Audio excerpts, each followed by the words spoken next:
ಹೆಂಗೆ ಅಂದ್ರೆ ನನ್ಗೆಲ್ಲಾ ಗೊತ್ತು. ನಾನು ಹೇಳ್ದಂಗೆ ಗ್ರಾಮ ಪಂಚಾಯತಿ ಅಧ್ಯಕ್ಷರಿಂದ ಹಿಡಿದು ಡೆಲ್ಲಿ ಮಿನಿಸ್ಟರ್ ಗಂಟು ನನ್ ಮಾತು ಕೇಳ್ತಾರೆ. ನಿಮ್ಗೆ ಯಾವ ಕೆಲಸ ಆಗ್ಬೇಕಾದ್ರೂ ಬನ್ನಿ ನನ್ ಜೊತೆ ಮಾಡಿಸ್ಕೊಡ್ತೀನಿ ಅಂತ ಸಿಟಿ ಕರ್ಕೊಂಡೋಗಿ ಅವ್ರ ದುಡ್ಡೆಲ್ಲ ತಿಂದು ಕುಡ್ದು ಮಜಾ ಮಾಡಿ ಊರಿಗೆ ಬರ್ತಾನೆ ಕಂದ್ಲ. ಇದುವರೆಗೂ ಒಬ್ರಿಗೂ ಒಂದ್ ಕೆಲಸ ಮಾಡಿಸ್ಕೊಡ್ನಿಲ್ಲ ಅವನು ಬಡ್ಡಿ ಐದ ಅಂತ ಬಳಂಗ್ ನನ್ ಮಂಗ ಕಂದ್ಲ. ಅವನೊಂದ್ ಸರಿ ಏನ್ ಮಾಡ್ಬಿಟ್ಟವನೆ, ಮಂಡ್ಯಕ್ಕೆ ಯಾರ್ದೋ ಬಾಡಿಗೆ ಸ್ಕೂಟರ್ ತಕೊಂಡ್ ಹೋಗ್ಬಿಟ್ಟವನೆ ಕಂದ್ಲ. ಈ ಕಪ್ಪಿ ಮುಂಡತ್ತದು ಮಂಡ್ಯ ಸುತ್ಕೊಂಡು ಟ್ರಾಫಿಕ್ ಸಿಗ್ನಲ್ ಹತ್ರ ಬಂದವನೇ. ಇವನಿಗೆ ಕೆಂಪ್ ಲೈಟ್ ಹಾಕಿರೋದು ಗೊತ್ತಾನಿಲ್ಲ. ದಿಢೀರ್ ಅಂತ ರೋಡ್ ನುಗ್ಬಿಟ್ಟವನೆ ಕಂದ ಸ್ಕೂಟರ್ ಒಳಗೆ.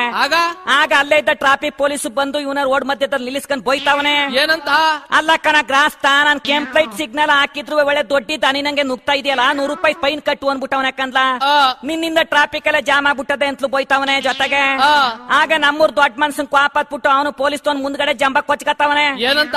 ಏನಯ್ಯ ನನ್ನೇ ದಂಡ ಕಟ್ಟು ಅಂದ್ಯಾ? ನಾನು ಯಾರು ಅಂತ ಗೊತ್ತೇ ನಿಂಗೆ? ನಂಗೆ ದ್ಯಾವಣ್ಣ ಗೊತ್ತು, ಸಿದ್ದರಾಮಣ್ಣ ಗೊತ್ತು, ಧರ್ಮಣ್ಣ ಗೊತ್ತು, ಕೊರಮಣ್ಣ ಗೊತ್ತು, ಅವ್ರ ಗೊತ್ತು, ಇವ್ರ ಗೊತ್ತು. ನಿನ್ನ ಏನ್ ಮಾಡಿಸಿ ನೋಡ್ಕೋ, ನನ್ನೇ ಫೈನ್ ಕೇಳಿ ಹಂಗೆ ಹಿಂಗೆ ಅನ್ಕಂದು ಹೇಳ್ಕತಾ ಇದ್ನಂತೆ ಕಂದ್ಲ.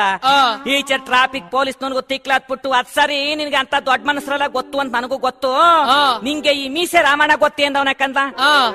ಮೀಸೆ ರಾಮಣ್ಣ ಅವನೇ ಯಾರು ಹೊಸಬ, ನನ್ನ ಹೆಸರನ್ನೇ ಕೇಳಿಲ್ಲ ಅನ್ಬಿಟ್ಟವನ ಕಂದ್ಲ ಇವನುವೆ. ಅದಕ್ಕೆ ಪೊಲೀಸ್ ಮೀಸೆ ರಾಮಣ್ಣ ನಾನು ಯಾಕಂದ್ ನಡಿಯೋ ಬೋಳಿ ಮಗ್ರೆ ಅಂತ ಡೇಟ್ ಎಕ್ಕತ್ತ ಮೇಲೆ ಬಿಟ್ಕೊಂಡು ನಮ್ಮೂರವನ್ಗೆ ಸ್ಟೇಷನ್ಗೆ ಎಳ್ಕೊಂಡೋಗಿ 1 ವಾರ ಸ್ಕೂಟರ್ ಬೇಕಲ್ಲಿ ಕೂಡಾಕಂದಿದ್ದು ಊರು ಬಿಟ್ಟು ಕಳ್ಸುದ್ನಂತ ಕಂದ್ಲ.